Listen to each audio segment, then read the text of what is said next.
जहाँ पे great library होती थी, जहाँ पे एस्ट्रोनॉमी, फिर साइंटिफिक, मेडिसिन, इन सब चीज़ों के बारे में इंफॉर्मेशन हुआ करती थी.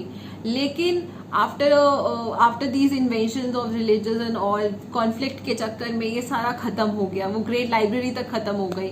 सेम चीज हमारे साथ भी हुआ है इंडिया में. नालंदा यूनिवर्सिटी, जहाँ पे फॉरेन के स्टूडेंट्स आते थे उस टाइम पे पढ़ने के लिए यहाँ पे. हेलो एवरीवन, आपका स्वागत है अनइरेज्ड क्लू में. और आज हम एक रिएक्शन वीडियो करने वाले हैं on the topic of Greeks and Roman in ancient India. So basically मुझे ये रिकमेंडेशन वीडियो मिली थी बाय विश्वनाथ महापात्रा ने. तो आई एम ग्लैड कि उन्होंने ये मुझे वीडियो रिकमेंड करी, क्योंकि मुझे ग्रीक्स के ऊपर ज़्यादा नॉलेज नहीं है. बस मैंने उनकी माइथोलॉजी पढ़ी है, माइथोलॉजिकल जो भी है उनका, जो उनके गॉड्स है, जैसे कि जियस है, पोसाइडन है, हेडीज है, ये तो मेन गॉड्स है. तो इनके बारे में मैंने काफ़ी स्टोरीज सुनी, मैंने पढ़ी है, मैंने सुनी है और देखी भी है. तो लेट्स सी कि हमें इसके बारे में क्या इंटरेस्टिंग बातें पता चलती, क्या फैक्चुअल चीज़ें हैं जो एंशिएंट इंडिया के साथ रिलेशंस है और रोमन्स के साथ भी. तो let's see and let's begin. हम लोग एंड में इसमें बैठ के हम डिस्कशन करेंगे. तो let's see. As a surprise, the ancient Greeks and Romans were closely linked to ancient India. In science, trade, art, religion, and beyond. Sadly, this history is often neglected. Science, trade, and art and Most religion people already know about Alexander's invasion in the 4th century BCE, but that invasion is just the introductory chapter to a long and complex history connecting the Greco-Roman world with India. Here's 8 fascinating things you might not know about the relationship between ancient Greeks, Romans, and Indians. Let's jump right in. Number 1. Buddhism among the Greeks. Buddhism spread rapidly, starting with the reign of Ashoka Maurya. Buddhist missionaries were sent far and wide to proselytize the faith, including the Greek kingdoms that had sprung up in the wake of Alexander's conquest. This was very effective. Eventually, many Greeks living beyond the Mediterranean converted to Buddhism. In fact, archaeologists have discovered ancient Buddhist texts in India and Afghanistan, written in cursive Greek. They've also found numerous Buddhist stupas with Greek inscriptions. But what spurred this conversion to Buddhism? Right. We know that Ashoka sent a Greek Buddhist monk, a man named Dharmarakshita, to proselytize the Buddhist faith among Greek communities living in what is today known as Gujarat and Sindh. Dharmarakshita alone converted as many as 37,000 Greeks over to Buddhism. Still, it wasn't until a century later, with the conversion of the Indo-Greek king Menander I, that the bulk of Greeks in the subcontinent accepted Buddhism. Menander was no ordinary man. He was an expansionary leader who conquered much of northwest India, and was so successful that the famed writer Strabo once said, Menander conquered more tribes than Alexander the Great. I didn't know about it. Though relatively short-lived, Menander's Indo-Greek kingdom, centered in what is today known as Punjab, was wealthy and powerful. One indication of this prosperity is that its coinage has been found in lands as distant as Britain. Simply put, Menander's influence cannot be understated. The Milinda Panha text records his conversations with the Buddhist sage Nagasena. May the venerable Nagasena accept me as a supporter of the faith, as a true convert from today onwards, as long as my life shall last. Menander's personal conversion is a critical event in Greco-Buddhism. With his patronage, most Indo-Greeks converted to Buddhism. This Greco-Buddhist lineage would continue even after the collapse of Menander's Indo-Greek kingdom. Greek successor states in India, such as the Kushan Empire and the Western Kshatrapas, would remain passionate proponents of both the Buddhist faith and Greek culture for hundreds and hundreds of years.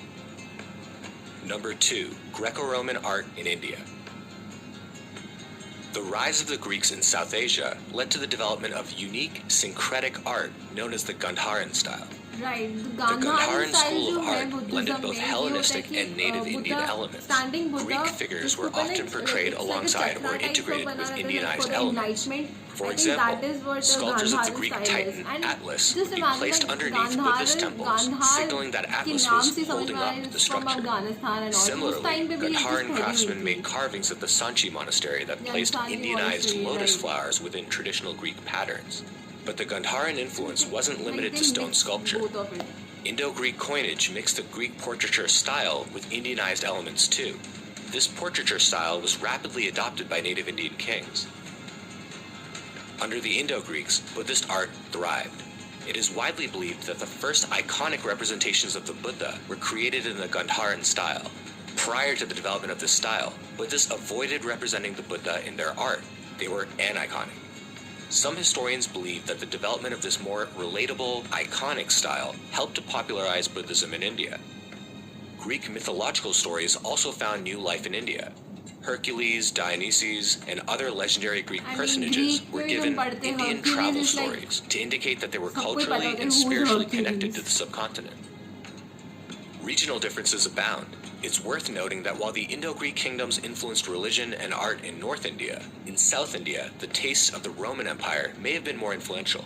In Amaravati, located in what is today known as Andhra Pradesh, the Buddha stupa details the Hindu goddess Ganga in a way that is immediately reminiscent of the Roman goddess Fides. Nearby at Nagarjuna, a wall carving depicts a battle scene heavily inspired by Trajan's column at the Arch of Constantine in Rome. The area also features a Roman-style amphitheater, the only remaining one of its kind in India.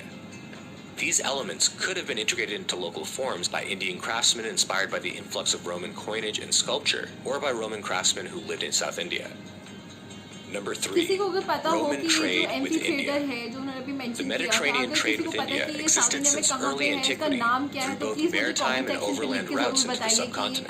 The volume of this trade increased significantly with the establishment of Roman Egypt and with the discovery by Roman and Greek merchant sailors of how to use seasonal monsoon winds to carry ships across the Arabian Sea in a straight course. This made a considerable difference to shipping and navigation. Alongside this development, the establishment of Roman Egypt minimized the cost of trading over the Arabian Sea by eliminating bureaucratic middlemen, brought India and Rome into direct contact, and led to political stability.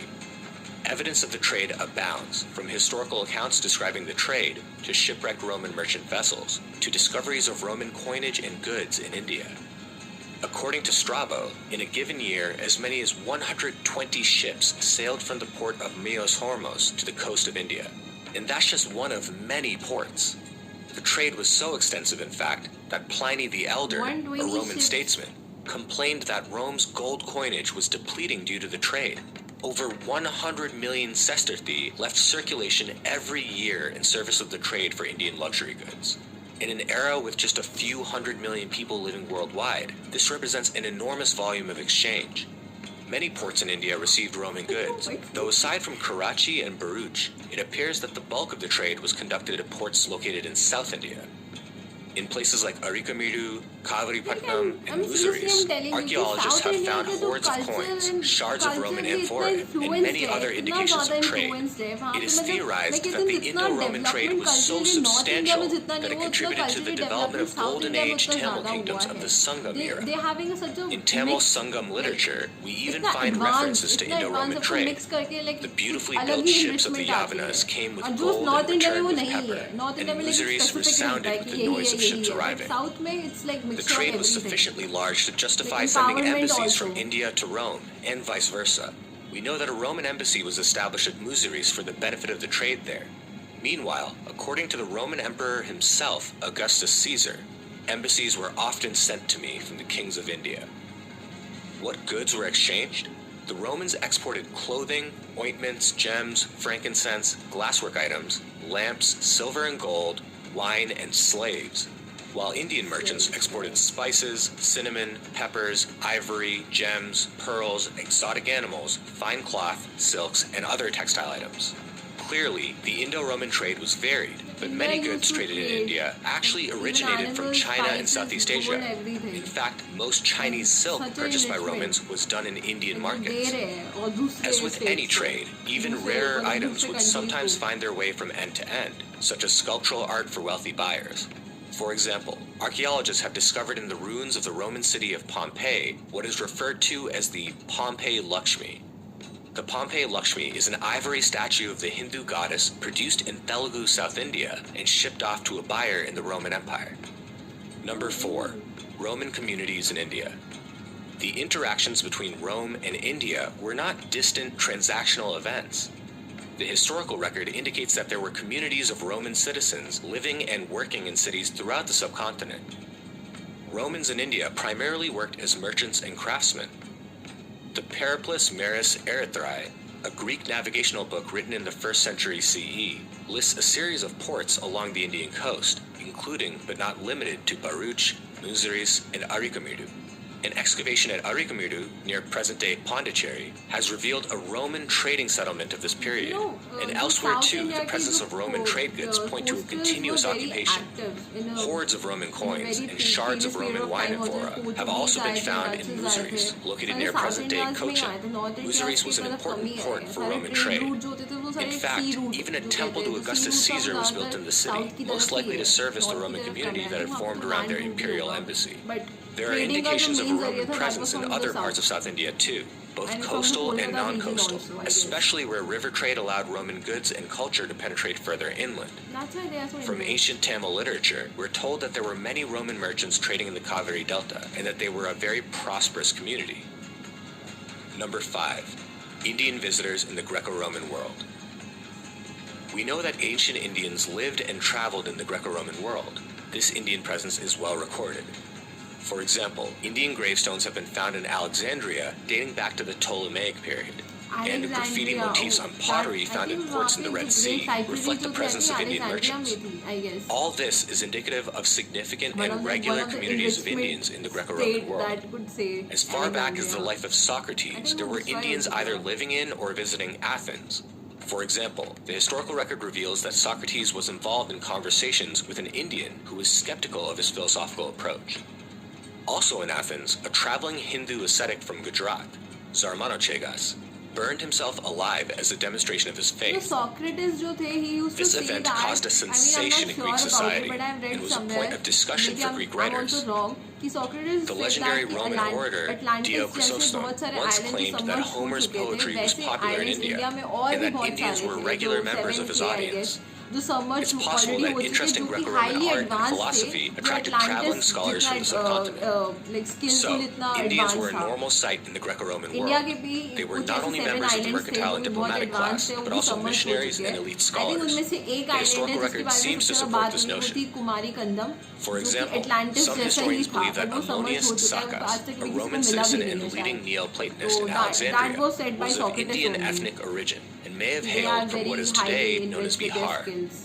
Worth noting, historians believe that Ammonius's Indian origin may explain both the passion for India and Indian philosophy expressed by his student Plotinus, as well as the philosophical similarities between Vedanta Hinduism and Neoplatonism. In fact, it can be argued that Neoplatonism, the foundation for Christian mysticism in the Western world, was significantly influenced by Hinduism. After Ammonius's death, Plotinus even went on a journey to the east for Indian and Persian knowledge. But the Indian presence was hardly limited to intellectual and commercial pursuits. We know that some Indians were slaves in the Greco-Roman world.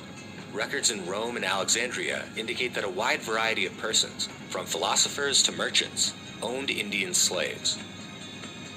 Number 6. Greco-Roman women as slaves in India. Greek slave women first appear in Indian texts in the 5th century BCE. In antiquity, there was an extensive slave trade between the Mediterranean and the subcontinent, driven by the demand for light-skinned Greek women and Indian luxury goods. Greek slave women were known as Yavani in North India or Yavanar in South India. Slavers were varied and included state-sponsored merchants, pirates, and even Indian soldiers serving as mercenaries in the Persian military. But the trafficking of Greek slaves to the subcontinent increased significantly with the Roman takeover of Egypt, which opened up direct shipping lanes to India. Ownership of Greek slaves was an indication of elite status in the subcontinent. In fact, Indian elites demonstrated their power and prestige through possessing a multitude of women from distant and exotic lands. Thus, foreign slaves were a sort of currency. Based on the historical record, for example, we know that Western merchants would often buy access to local markets in India by gifting Greek women as slaves. Greek slave women played many roles in society. In both North and South India, Greek women served as barmaids, musicians, dancers, concubines, actresses, and even armed bodyguards.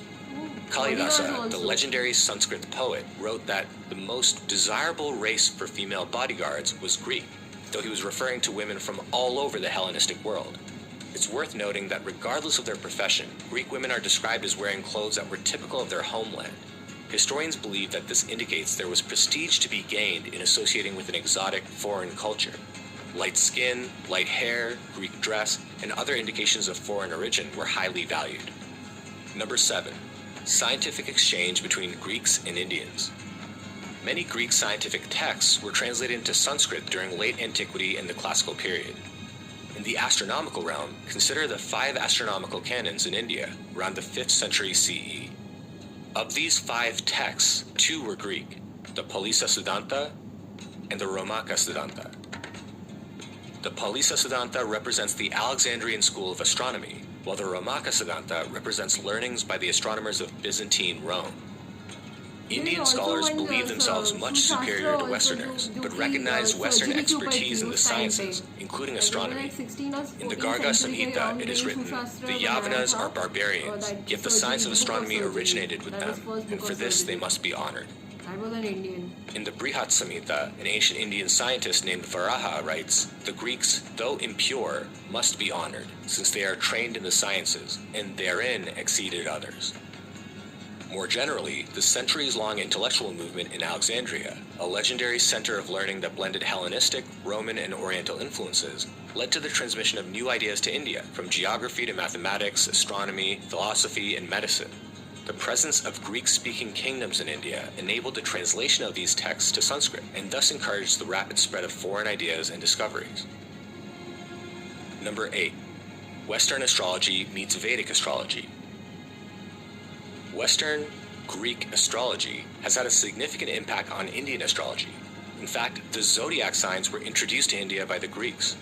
During the reign of the Western Kshatrapas, a Greek-speaking state that ruled over much of West India, a Greek astrological text was translated to Sanskrit and influenced the development of Indian Vedic astrology. This translated astrological text on horoscopy is known as the Yavana Jataka, or fortune-telling according to the Greeks, and was originally written around 120 CE in distant Alexandria, then ruled by the Roman Empire. It was translated from Greek to Sanskrit 30 years later by a man known as Yavaneshvara, or Lord of the Greeks, who served the Western Kshatrapas in Gujarat. This translation would become an authoritative text referenced by later astrological works in India. The Yavana Jataka makes allusions to Greek expertise in the context of horoscopy, all while honoring the work of native Indian sages who had their own procedures.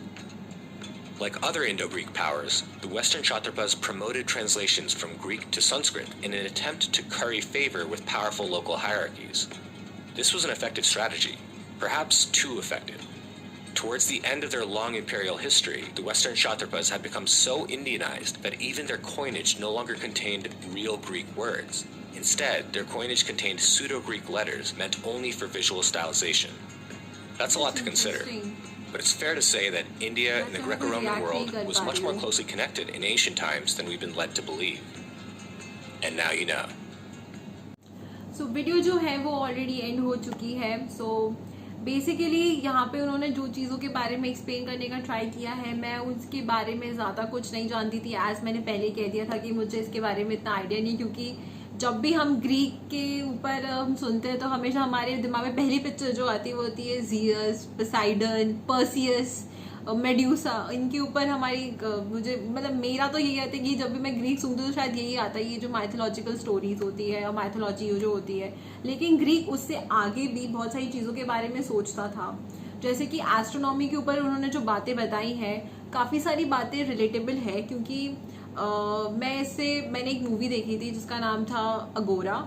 उसमें Hypatia की कहानी थी. वैसे मैं Hypatia के बारे में मैं पहले से जानती थी कि हाइपेशिया ने उस टाइम पे इन्वेंशन करे थे. उसने न्यूटन ने जो ग्रेविटी के ऊपर जो बात बताई थी, हाइपेशिया ने उस टाइम पे, उस जमाने पे उन्होंने ग्रेविटी के ऊपर बात कर रहे थे. लेकिन ये जो कहते नहीं है रिलीजियस वॉरफेयर के चक्कर में ये सब चीज़ें दब जाती है, ये सब चीज़ें ख़त्म हो जाती है. ये सेम चीज़ें हुई थी वहाँ पर भी, जब वहाँ पे ग्रेट लाइब्रेरी होती थी जहाँ पे एस्ट्रोनॉमी, फिर साइंटिफिक, मेडिसिन, इन सब चीज़ों के बारे में इंफॉर्मेशन हुआ करती थी. लेकिन after these inventions of religious and all, conflict के चक्कर में ये सारा ख़त्म हो गया. वो ग्रेट लाइब्रेरी तक ख़त्म हो गई.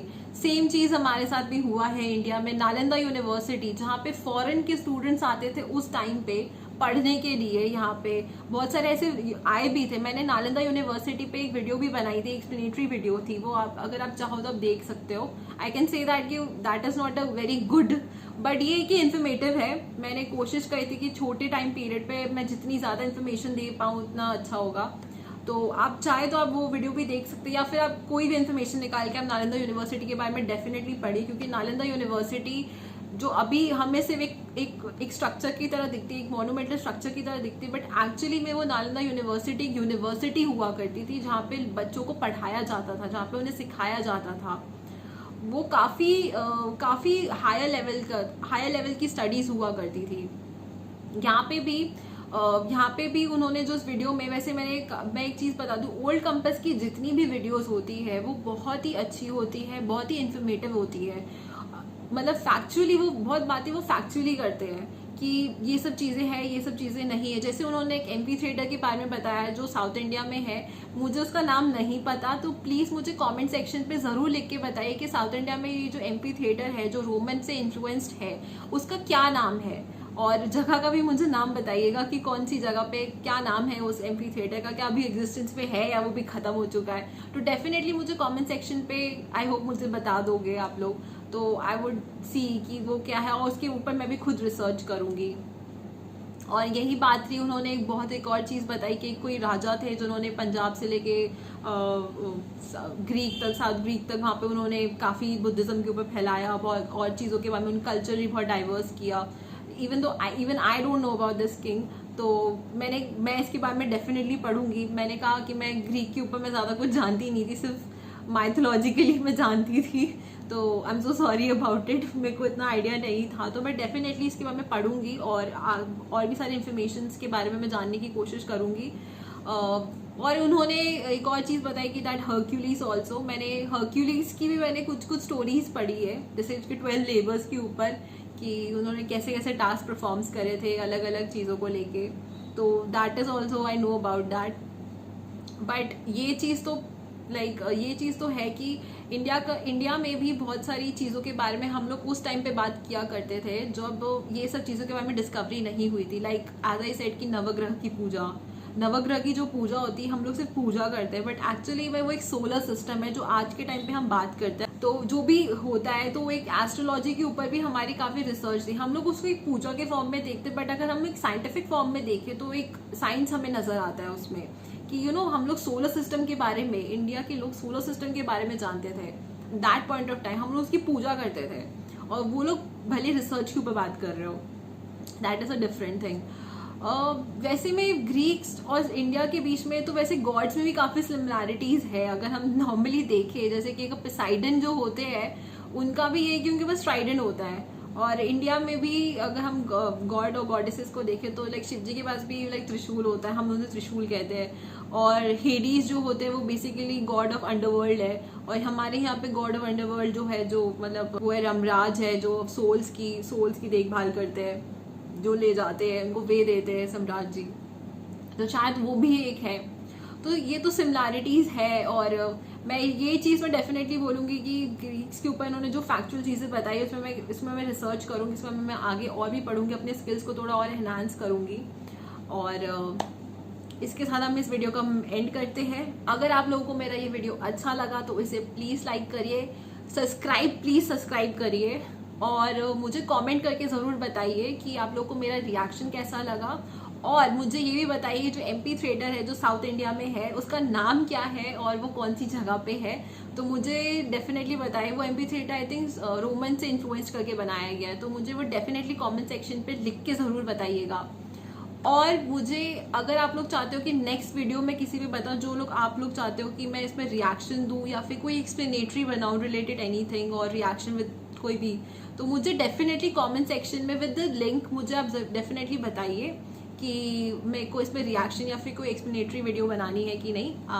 मैं डेफिनेटली ट्राई करूँगी कि मैं उस पर बनाऊँ। और हम आपको मिलते हैं अपने नेक्स्ट वीडियो पे। Till then take care.